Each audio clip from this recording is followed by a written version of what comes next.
മസ്ജിദ് മീക്കായിൽ.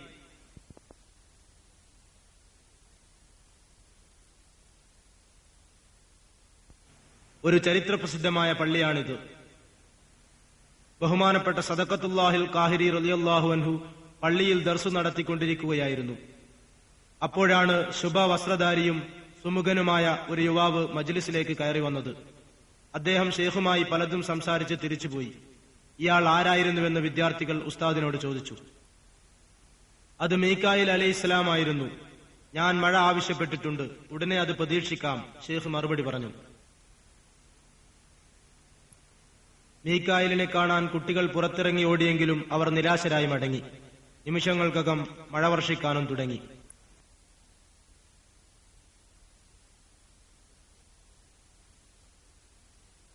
ആ പള്ളിയാണ് ഈ പള്ളി. ഇത് മസ്ജിദ് മീക്കായിൽ എന്ന പേരിൽ തന്നെ ഇന്നും അറിയപ്പെടുന്നു.